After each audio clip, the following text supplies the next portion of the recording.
ఓటర్ల బ్యాలెట్ ఎట్లయితే కౌంట్ చేసినాక బండిలు కట్టి దాచి పెడతామో రేపు ఎవరైనా గిట్లనే ఏదో ఒకటి చెత్తబాగులు వాగి ఇది తప్పుడు లెక్కలని అంటారని చెప్పి ప్రతి 94,863 మంది ఎన్రోలర్స్ 150 ఇళ్ళకి ఏదైతే లెక్కలు రాసుకొచ్చారో ప్రతి 150ను బెండలు కట్టి మనం ప్రభుత్వం వీటిని దాచిపెట్టింది. ఇవాళ ఏ బ్లాక్లో ఎక్కడ తప్పు జరిగిందో వాళ్ళని చెప్పమని ఉంది. మనం ఆ బెండలు తీసి ఓపెన్ చేసి పోదాం ఆ ఊర్లో ఆ బ్లాక్లో పోయి మళ్ళీ క్రాస్ చెక్ చేయడానికే మనకు రెడీగా ఉంది.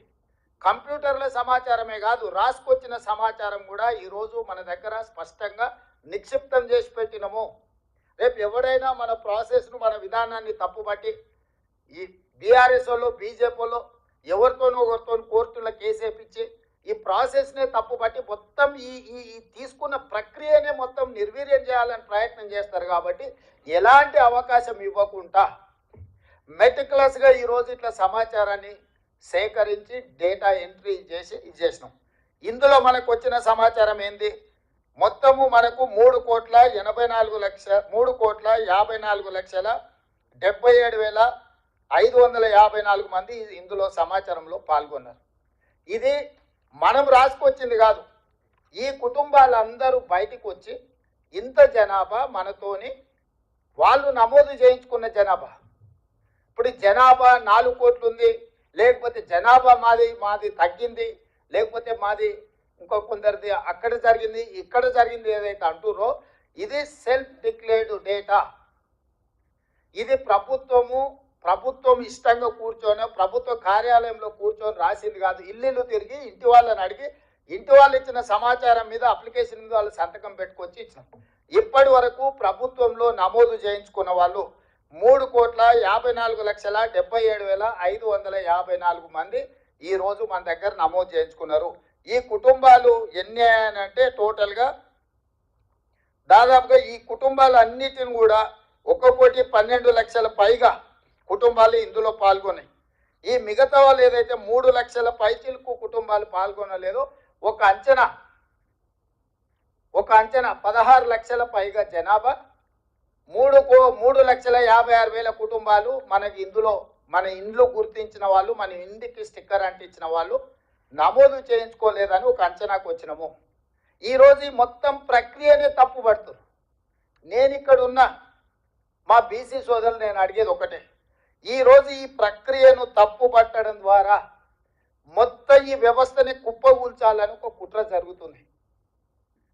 మనోళ్ళు కూడా తెలిసి తెలియక ఏదైనా చిన్నది పెద్ద తప్పు జరిగితే మేము సరిదిద్దుకుంటామను, లేకపోతే అవునా అట్లా జరిగిందా అని మన దాంట్లో ఉన్న వాళ్ళే వాళ్ళ అతి తెలివితేటలు ప్రదర్శించి, లేకపోతే వాళ్ళ గుర్తింపు కోసం ఈ లెక్కలు తప్పను, దీన్ని అట్లా చేయండాను, దీన్ని ఇట్లా చేయండాను ఇట్లా మాట్లాడడం ద్వారా 1931లో బ్రిటిషర్స్ తర్వాత మండల్ కమిషన్ కూడా వాళ్ళు ఇచ్చిన నివేదిక బ్రిటిషర్స్ ఇచ్చిన లెక్క మీదనే బేస్ అయి మండల్ కమిషన్ ఆ రోజు నివేదిక ఇచ్చింది.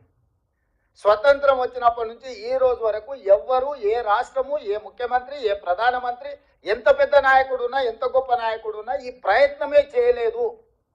ప్రయత్నం ప్రారంభిస్తే ఆగిపోయింది. 2011లో మన్మోహన్ సింగ్ గారు ఉన్నప్పుడు సోనియా గాంధీ గారు ఆదేశాలు ఇచ్చారు, డేటా కలెక్ట్ చేసిండ్రు, కానీ దాన్ని టేబుల్ చేయనీయలే. ఇప్పుడు మోడీ గారు నేను బీసీని అంటాడు, 12 ఏళ్ళు నేను ప్రధానమంత్రి. ఆనాడు కాంగ్రెస్ పార్టీ ఇచ్చిన నివేదికను బయట పెట్టమని ధైర్యం ఉంటే, బీసీల పట్ల ప్రేమ ఉంటే బండి సంజయ్ గారిని ఈరోజు ఆ నివేదికను బయట పెట్టించమని మనం సేకరించిన 2011 ఒక ప్రయత్నం చేసింది కాంగ్రెస్ పార్టీ. ఆ వివరాలు ఉన్నాయి కేంద్ర ప్రభుత్వం దగ్గర. Ask them to table that details చెయ్యరు. ఎందుకు అని అంటే ఒక్కసారి లెక్క తెలిస్తే లెక్క ప్రకారం వాటా అడుగుతారు, కోటా అడుగుతారు. ఒకసారి అడగడం మొదలుపెట్టి ఇయ్యాల కాకపోతే రేపైనా అది అమలు జరుగుతుంది. ఓవర్ నైట్ ఒకటే రోజు జరగకపోవచ్చు. స్వతంత్రం అడగంగానే వచ్చిందా? కొట్లాడంగా వచ్చింది.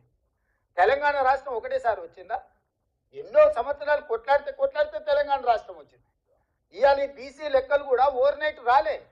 కొన్ని ఏళ్ళ నుంచి కొట్లాడుతున్నారు సంఘాలు నాయకులు వీళ్ళు, కొన్ని దశాబ్దాల నుంచి అడుగుతూనే ఉన్నారు. యూనివర్సిటీలలో బీసీ రిజర్వేషన్లు లేకపోతే నాడు తీసేస్తే హనుమంతరావు గారు పోయి సోనియా గాంధీ గారిని మాట్లాడి అమెండ్మెంట్ తీసుకొచ్చి యూనివర్సిటీల రిజర్వేషన్లు ఇచ్చారు. శివశంకర్ గారు ఉన్నప్పుడు ఈ సంఘ ఈ ఈ ఈ యొక్క జాతుల కోసం ఇందిరాగాంధీ గారి కాడి నుంచి కేంద్ర ప్రభుత్వం మీద ఒత్తిడి తీసుకొచ్చి ఎన్నో ప్రయోజనకరమైన అంశాలను పొందుపరిచింది.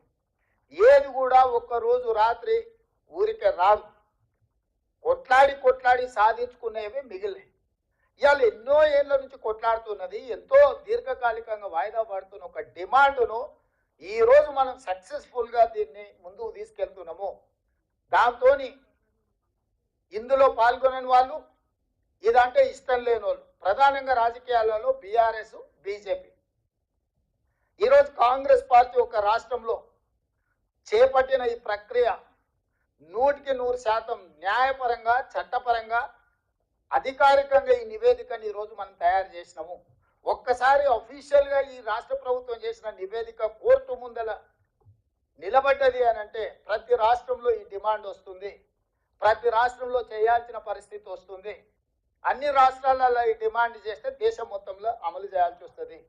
దేశం మొత్తంలో ఎప్పుడైతే అమలు చేస్తారో బీజేపీ పార్టీలో ఆధిపత్యం వహిస్తున్న 1-2 సామాజిక వర్గాలకు ఇది తీవ్ర విఘాతం కలుగుతుంది. తెర వెనకాల ఉండి కానీ, తెర ముందలుండి కానీ బీజేపీలో ఉన్న 1-2 పెద్ద అధికారాన్ని చెలాయించే సామాజిక వర్గాలకు ఇది గుదిబండగా మారుతుంది.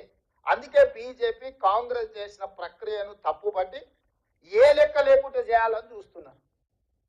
నేను ఇప్పుడు మిమ్మల్ని అడుగుతున్న మిత్రులారా, ఇంత కష్టపడి స్వయంగా ప్రజలు డిక్లేర్ చేసిన సంతకం పెట్టి సెల్ఫ్ డిక్లేర్డ్ డేటా ఈరోజు 3,54,77,554 మంది ఇందులోకి వచ్చిండ్రు. దీని ప్రకారం 96.9% సర్వే జరిగింది. ఇంకా 3.1% సర్వే పరిధిలోకి రాలేదు. వాళ్ళందరినీ కూడా సర్వే చేస్తామని రెండో విడత కూడా మనం అవకాశం ఇచ్చిన 16 నుంచి 28 తారీఖు వరకు. గతంలో మనం ఇల్లు తిరిగినాం. ఇవాళ అపార్ట్మెంట్స్ ఉంటాయి సిటీలో, కొన్ని ప్రాంతాలలో మనకు అర్థం కూడా కాదు. అందుకే మనం ఆన్లైన్ పెట్టినాం, అదేవిధంగా టోల్ ఫ్రీ నెంబర్ పెట్టినాం, గవర్నమెంట్ ఆఫీసులలో మనము కౌంటర్స్ ఓపెన్ చేసినాం. అయ్యా మీరు ఎవరున్నా మీరు సమాచారాన్ని ఇవ్వదలుచుకుంటే టోల్ ఫ్రీ నెంబర్ చెప్తే మా అధికారి మీ ఇంటికి వచ్చి లెక్కలు రాసుకొస్తాడని చెప్పినాం. ఒకవేళ అట్లా కాదు, మీరు చదువుకున్న వాళ్ళు, సాఫ్ట్వేర్ ఇంజనీర్లు, డాక్టర్లు, లాయర్లు అయితే ఆన్లైన్లో మీరు ఎన్రోల్ చేయించండి, ఆన్లైన్ అవైలబిలిటీ ఇచ్చినాం.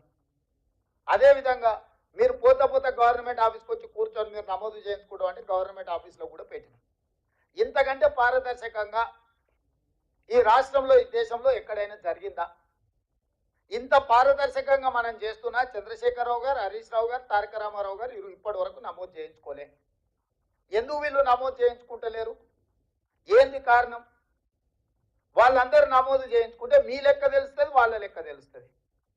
50% పైన ఉన్న మీ లెక్క తెలుస్తుంది, 1% ఉన్న వాళ్ళ లెక్క తెలిస్తే మీరు పొద్దుగాల మీరు అడుగుతారు కదా, పోయిన మంత్రివర్గంలో ఎవరెవరు ఉన్నారు? చంద్రశేఖరరావు, హరీష్ రావు, తారక రామారావు, దయాకర్ రావు, వినోద్ రావు, ఎంతమంది మంత్రులు ఉన్నారు?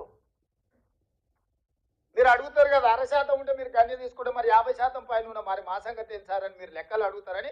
ఎట్టి పరిస్థితుల్లో ఈ లెక్క అనేది ముద్ర కాకూడదు, ఈ లెక్క అనేది జరగకూడదు అంటే ఈ లెక్కనే తప్పుడు లెక్క అని చెప్పి మన మీద బురద చల్లితే ఇక వీళ్ళు వెనక్కి పోతారు, భయపడతారు. మనోళ్ళు కూడా ఏ లెక్క లేని దగ్గర ఏదో ఒక లెక్క పెట్టుకొని మాది అంతుండే ఇప్పుడు ఇంత తగ్గిందని. అయ్యా నేను ఈరోజు చెప్తున్నా, మన మిత్రులు వినయ్ కుమార్ గారు ఒక మాట చెప్పారు, వీలైతే గతంలో లెక్కలు ఏవైతున్నాయో అఫీషియల్గా మీరు ఒకసారి లిస్ట్ చేయాలి. గతంలో చంద్రశేఖరరావు ఇచ్చిన లెక్క ప్రకారం 51% బీసీలు, 21 మీరు నోట్ చేసుకోండి అందరు, 51% బీసీలు చంద్రశేఖరరావు ఇచ్చిన లెక్క, 21% ఓసీలు, 18% ఎస్సీలు, 10% ఎస్టీలు, 51, 21, 72, 18 ఎస్సీలు, 90, 10 ఎస్టీలు, 100%. 4 కేటగిరీల కింద చంద్రశేఖరరావు గారు ఇచ్చిన లెక్క. చంద్రశేఖరరావు గారు ఇచ్చిన లెక్క ప్రకారం వాళ్ళు హిందూ ప్రాక్టీసింగ్ బీసీలా, ముస్లిం ప్రాక్టీసింగ్ బీసీలా, ఎవరు అనేది పక్కన పెడితే ఆయన ఇచ్చిన మొత్తం లెక్క 51%. ఇవాళ మనం ఇచ్చిన లెక్క నేను చెప్పదలుచుకున్నా. ఏది? 3,54,77,554 మందిలా ఎస్సీలు 17.43%, ఎస్టీలు 10.45%, బీసీ